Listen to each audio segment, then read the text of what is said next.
శ్రీమాత్రే నమ. జయ గురు దత్తాత్రేయ నమ. ఈ వీడియోలో మనం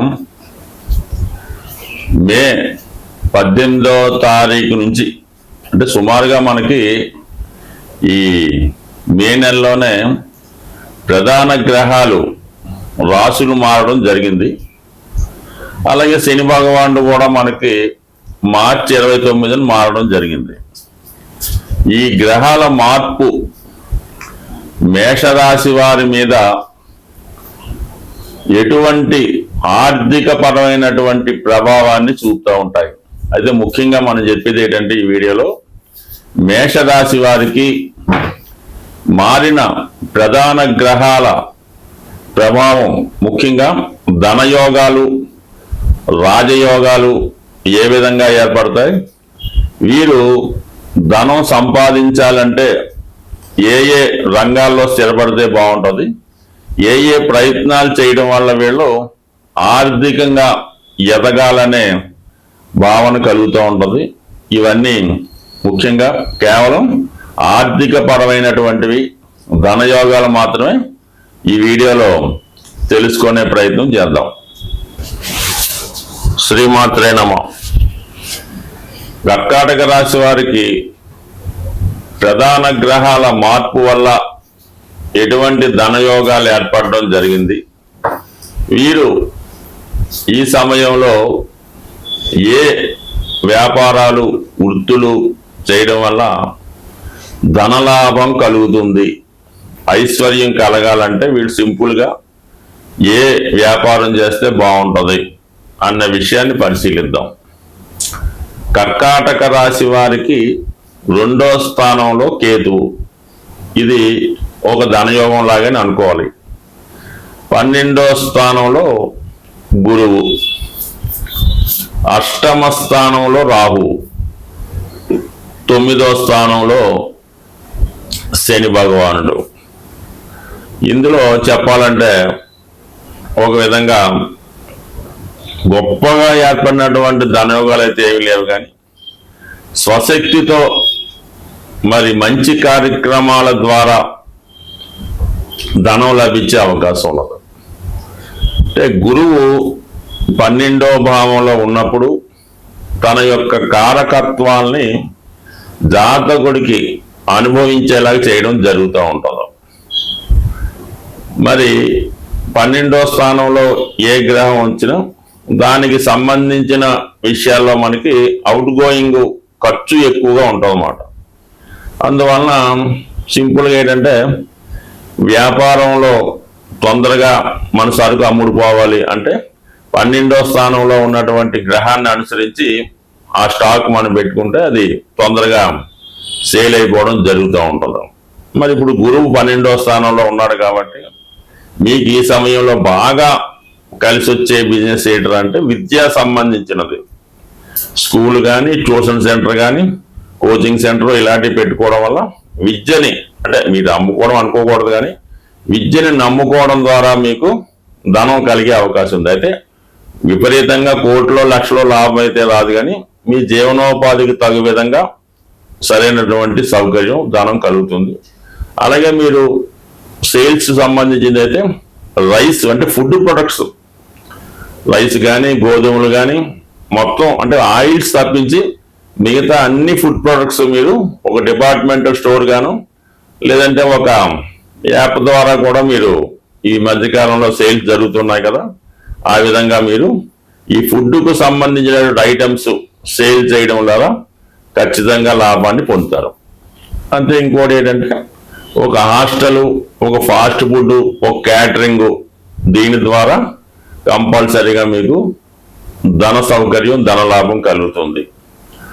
దాని తర్వాత ఏంటంటే ముఖ్యంగా పూజా స్టోర్ ఇప్పుడు ఎక్కువగా మనకి బాగా నడుస్తున్నటువంటి ప్రజల బలహీనతను అనుసరించి ఈ పూజా స్టోర్ అంటే కేవలం దీపాలు, ఒత్తులు, నూనెలే కాకుండా అనేక రకాల వస్తువులు, అంటే ఇవి అదృష్టాన్ని కలిగించే వస్తువులు, ఈ స్ఫటిక మాలలు, రుద్రాక్షలు, మరి కరుంగలి మాలలు, ఏదైతే అదృష్టాన్ని కలిగిస్తాయి, ఏదైతే భక్తికి సంబంధించింది, ఏవైతే పవిత్రమైనవి ఇవన్నీ కూడా మీరు ఈ సమయంలో వాటిని సేల్ చేయడం ద్వారా కంపల్సరీగా మీకు ఆర్థిక ప్రయోజనం కలుగుతూ ఉంటుంది. సో దాన్ని బట్టి ఏంటంటే మీరు ఈ సమయంలో ఈ పుణ్య కార్యక్రమాలకు సంబంధించినవి బ్రహ్మాండంగా చేసుకోవచ్చు. ఇక విద్య అంటే మీకు కూడా ఏదైనా ఒక విద్య ద్వారా ధనం సంపాదించాలి, మన జీవనోపాధి కావాలనుకొని ఒక జ్యోతిష్యమా, ఒక వాస్తు, లేదంటే ఇంకోటి ఏదన్నా పాండిత్యాన్ని నేర్చుకొని, లేదంటే ఒక హోమియో వైద్యం, ఆయుర్వేద వైద్యం, ఏదో ఒక శాస్త్రాన్ని అభ్యసించడానికి కూడా ఇది ఒక సరైనటువంటి సమయం. ఒక మంచి గురువుని ఆశ్రయించి ఆయన ద్వారా మీ యొక్క శాస్త్రాన్ని ఇంప్రూవ్ చేసుకోవచ్చు. లేదంటే కొన్ని పూజలు, హోమాలు ఇటువంటి ఏ విధంగా చేయాలి అన్నవి కూడా ఈ శాస్త్రం ద్వారా మీరు తెలుసుకొని దాని ద్వారా మీరు జీవనోపాధి పొందడానికి కూడా ఇది అవకాశం ఉంటుంది.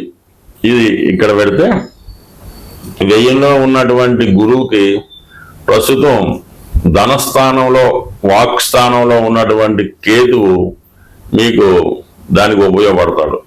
ఎప్పుడూ కూడా కేతువు ధనస్థానంలో ఉన్నప్పుడు ఆధ్యాత్మికంగా, నిజాయితీగా, మన సొంత లాభం కోరుకోకుండా చేసే ప్రయోజనాలు చేకూరుస్తాయి. ఇది ఎవరికి లాభంగా ఉంటుంది? రెండో స్థానంలో కేతువు ఎవరైతే ఎక్కువ హోమాలు, పూజలు, ఈ పెళ్ళిళ్ళు చేస్తూ ఉంటారు కదా, వారి వాక్కు సిద్ధిస్తూ ఉంటుంది. జ్యోతిష్యం వారు చెప్పిన వాక్కు ఫలిస్తూ ఉంటుంది. అలాగే న్యాయవాదులు కంపల్సరీగా వీళ్ళు నిజాయితీగా ఉన్న కేసులు వాదిస్తే దాంట్లో విజయం సాధిస్తారు. ఈ విధంగా మీరు ఒక మత ప్రబోధకుడిగా, ఒక అడ్వకేట్గా, లాయర్గా, ఒక బోధకుడిగా, ఒక లెక్చరర్గా మీరు మీ వృత్తి కొనసాగించడానికి అనుకూలత ఉంది. ఎక్కువగా ప్రస్తుతం ఈ యొక్క సమాజంలో ఎక్కువగా లాభసాటిగా ఉన్నవి ఏంటంటే హోమాలు. ఏదైనా ఒక పెళ్లి కావట్లేదనో ప్రతి దానికి కూడా ఒక హోమం ఉంటుంది. ఆఖరికి మినిస్టర్ అవ్వాలంటే ఒక హోమం ఉంటుంది, అలాగే చీఫ్ మినిస్టర్ అవ్వాలంటే ఒక హోమం ఉంటుంది, ఇంకొక ప్రధానమంత్రి అవ్వాలంటే ఇంకో రకం హోమం ఉంటుంది. ఈ మధ్యకాలంలో మీరు కొంత అర్థమై ఉంటుంది. కాబట్టి ఇటువంటివి నిర్వహించడం వల్ల కంపల్సరిగా మీకు మరి అఖండ ఐశ్వర్యం కలిగే అవకాశం ఉంది. అంటే మీ యొక్క హోమం వల్ల ఒక మినిస్టర్, ఒక చీఫ్ మినిస్టర్ అయ్యాడు అనుకోండి, ఏముంది, కంపల్సరిగా మీరు కోరినంతవంటి పదవి రావచ్చు, భూమి రావచ్చు. ఈ విధంగా అంటే దానికి కఠోరమైనటువంటి శ్రమ ఉండాలి, మీ వాక్కు పాలించాలి, మీ యొక్క ప్రయత్నంలో నిజాయితీ ఉండాలి. ఇవన్నీ జరిగినప్పుడు ఇటువంటి ఆధ్యాత్మిక క్రియల ద్వారా కంపల్సరిగా నేము, పేరు కూడా రావడం జరుగుతూ ఉంటుంది. ఇక మిగతా గ్రహాలు కాబట్టి అటువంటి పెద్దగా ఈ రాహు అష్టమంలో ఉన్నాడు కాబట్టి చాలా జాగ్రత్తగా మీరు ఏమాత్రం చిన్న పొరపాటు చేసినా మొత్తం వీధిలో పడి అభాస్వాలవ్వాల్సి ఉంటుంది. మరి భాగ్యంలో శని పర్వాలేదు, చాలా వరకు మీకు తీర్థయాత్రలు, పుణ్యక్షేత్రాలు తిప్పుతాడు.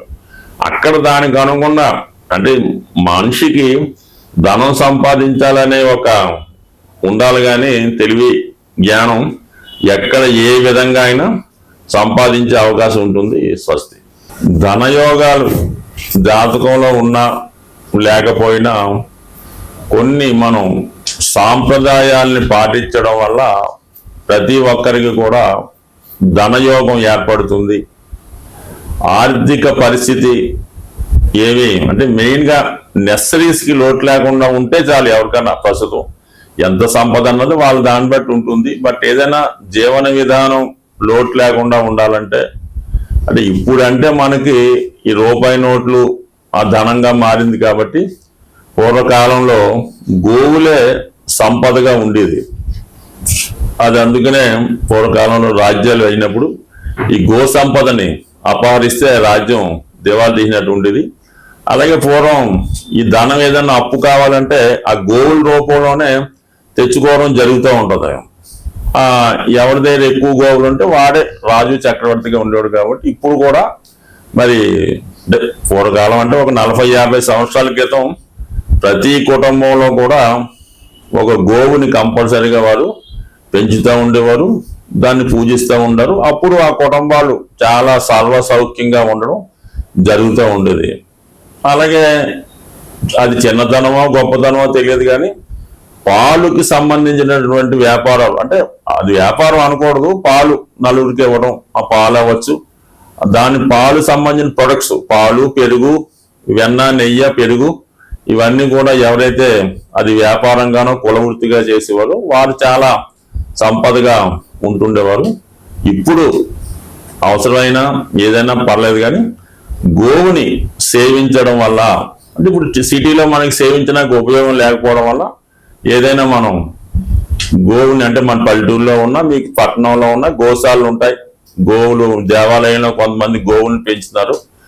గోవుని సేవించడం ద్వారా, అంటే దేవుని ఏంటంటే అక్కడికి వెళ్ళేది ఫుడ్ పెట్టకుండా ఆ గోవుకి మంచి ఏడు వచ్చేలాగా శుభ్రం చేయడం, దాన్ని అంతా క్లీన్ చేయడం, చక్కగా గోసేవ చేయడం ద్వారా కంపల్సరిగా ఎంత ఇబ్బంది అన్నా రావడం జరుగుతుంది. ఇప్పుడు మీరు ఒక వెండిదో, లేదంటే సిల్వర్దో, లేదంటే వెండిదో, రాగిదో, ఇతరుది ఏదోటి, కేవలం మట్టిదైనా ఆవు దూడ బొమ్మ మీ యొక్క గృహంలో పెట్టుకొని దానికి విధి విధానంగా ఏదో పూజ చేసినట్టు కొంత దాన్ని ఆరాధిస్తే చాలు. ఆ గోవు ఆవు దూడ బొమ్మ పెట్టుకోవడం. అలాగే గోవుకి మీకు ఆరోగ్యం కావాలి అంటే ఆ గోశాలలో గోధుమలు డొనేట్ చేయవలసి ఉంటుంది. అలాగే మీకు ఆర్థిక పరంగా అనుకూలంగా ఉండాలి, ఏదన్నా వివాహాలు జరగాలి అనుకుంటే మాత్రం ఈ శనగలు, అంటే కొమ్ము శనగలు అంటారు, వరలక్ష్మి పూజ శనగలు అంటుంటారు, ఆ శనగలు ఆ గోశాలలో ఇవ్వాల్సి ఉంటుంది. అంటే శనగలు అయితే 3 కేజీలు ఇవ్వాల్సి ఉంటుంది. ఆరోగ్యం కొరకు గోధుమలు అయితే 6 కేజీలు ఇవ్వాల్సి ఉంటుంది. అలాగే చదువు, విద్య కావాలంటే ఆవుకి పచ్చగడ్డి లేదంటే తోటకూర ఇవ్వడం వల్ల చదువు బాగా ఉంటుంది. ఇక మీకు మిగతా ఎటువంటి సమస్య సాల్వ్ అయ్యాలన్నా కొద్దిగా ఈ క్యారెట్ అని అవన్నీ ఏమైనా పెట్టచ్చు. ముఖ్యంగా ఇవి చేసుకుంటే సరిపోతూ ఉంటుంది. అలాగే ఆవును కూడా ఒక భక్తి స్వరూపంగా పెట్టాలన్నమాట. ఏదైనా మంచి శ్రేష్టమైనవి ఇవ్వాలి, అవి గోశాలలో ఇవ్వడం కానీ, ఆవుకు ప్రత్యక్షంగా మీరు పెట్టడం కానీ, మొత్తం మీద గోవుని సేవించడం ద్వారా కంపల్సరిగా మీకు ఎటువంటి సమస్యన్నా పరిష్కారం అన్నది ఖచ్చితంగా అవుతుంది. కాబట్టి గోవుని సేవించి ధనవంతులు అవ్వడం అన్నది చాలా ఇంపార్టెంట్. ఇది ఈ చిన్నపాటి రెమెడీ ఎవరన్నా చేయొచ్చు. ఎవరు చేసినా వాళ్ళకి ఏది కావాలో మనం అడగక్కర్లేదు, గోవే ఇస్తుంది. అంటే పూర్వం అన్నది, అంటే మీకు పర్టికులర్గా నేను చెప్పక్కర్లేదు, ఈ విశేషాలన్నీ మన పెద్దలు చెప్తూ ఉంటారు. అది వినడం ద్వారా, ఈ గోసేవ చేయడం ద్వారా కంపల్సరిగా మీకు సంపూర్ణ ఆరోగ్యం, ఐశ్వర్యం లభిస్తుంది. స్వస్తి.